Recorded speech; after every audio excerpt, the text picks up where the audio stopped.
Welcome student, this is your civics class 8, chapter 1. Today we will continue this chapter.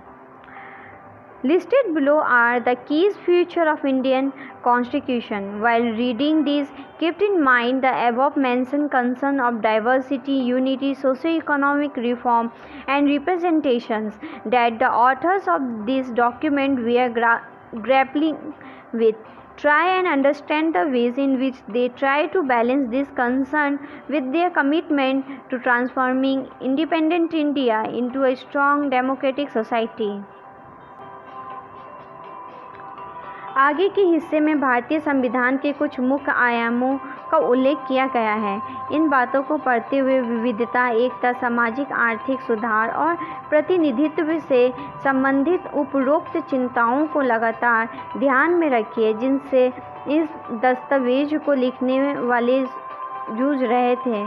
इसे समझने की कोशिश कीजिए कि उन्होंने स्वतंत्र भारत को एक शक्तिशाली लोकतंत्र समाज बनाने के उद्देश्य को पूरा करने के साथ इन चिंताओं को भी किस तरह हल किया। Federalism This effort to the existence of more than one level of government in the country. In India, we have government at the state level and at the center. Panchayati Raj is the third tier of government, and you have read about this in your class 6 book. We looked at the functioning of the state government in your class 7 book, and this year we will read more about the central government. Federalism, इसका मतलब है देश में एक से ज़्यादा स्तर की सरकारों का होना। हमारे देश में राज्य स्तर पर भी सरकारें हैं और केंद्र स्तर पर भी। पंचायती राज व्यवस्था शासन का तीसरा स्तर है, जिसके बारे में आप कक्षा 6 में पढ़ चुके हैं। कक्षा 7 की किताब में आपने राज्य सरकार के कामकाज को देखा था। इस साल हम केंद्र सरकार के बारे में ज़्यादा पढ़ेंगे।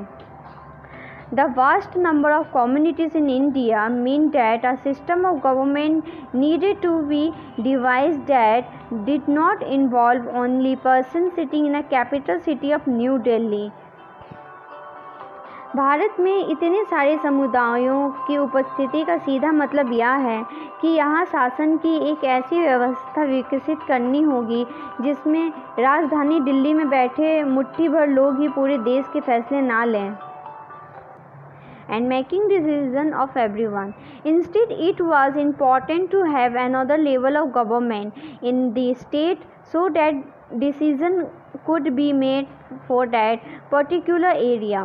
While each state in India enjoys autonomy in exercising power on certain issues, subject of national concern required that all of these states follow the laws of central government. The Constitution contains list that details the issues that each tier of government can make laws on. In addition, the Constitution also specifies where each tier of government can get the money from for the work that it does. Under federalism, the states are not merely agents of the federal government, but draw their authority from the Constitution as well. All persons in India are governed by laws and policies made by each of these levels of government. इसीलिए प्रांतीय स्तर पर भी सरकार की व्यवस्था की गई ताकि इलाकों के हिसाब से अलग फैसले भी लिए जा सकें। भारत के सभी राज्यों को कुछ मुद्दों पर फैसले लेने का स्वायत्त अधिकार है। राष्ट्रीय महत्व के सवालों पर सभी राज्यों को केंद्र सरकार द्वारा बनाए गए कानूनों को मानना पड़ता है। कार्य क्षेत्र की स्पष्टता के लिए संविधान में कुछ सूचियाँ दी गई हैं, जिनमें बताया गया है कि कौन से स्तर की सरकार किन मुद्दों पर कानून बना सकती है। इसके साथ संविधान यह भी तय करता है कि प्रत्येक स्तर की सरकार अपने कार्यों के लिए पैसे का इंतजाम कहाँ से कर सकती है।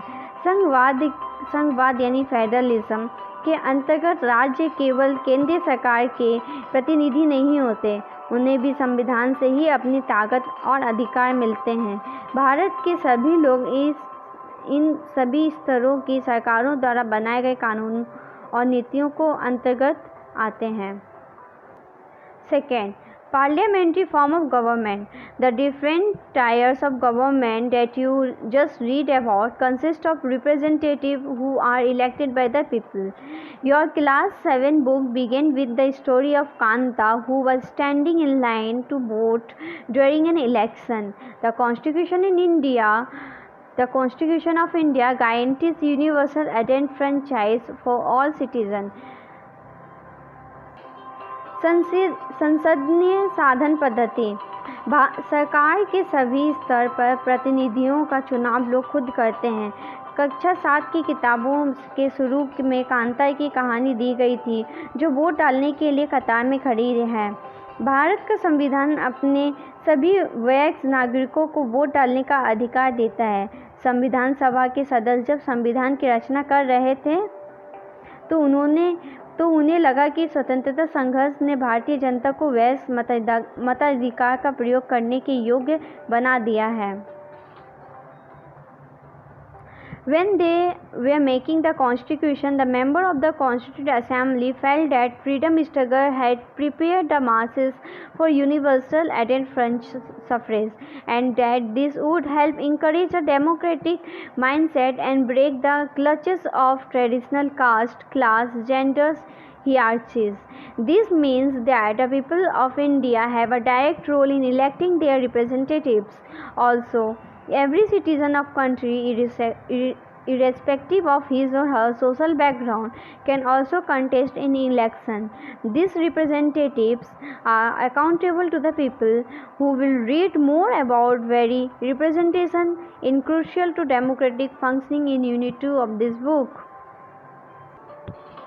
उन्हें विश्वास था कि इससे न केवल लोकतांत्रिक सोच व तौर तरीकों को प्रोत्साहन मिलेगा, बल्कि जाति, वर्ग और औरत मर्द के फर्क पर आधारित ऊंच नीच की बेड़ियों को भी तोड़ा जा सकता है।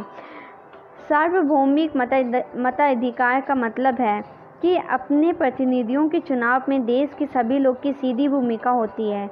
इसके अलावा हर व्यक्ति खुद चुनाव भी लड़ सकता है, चाहे उसकी सामाजिक पृष्ठभूमि कैसी भी क्यों न हो।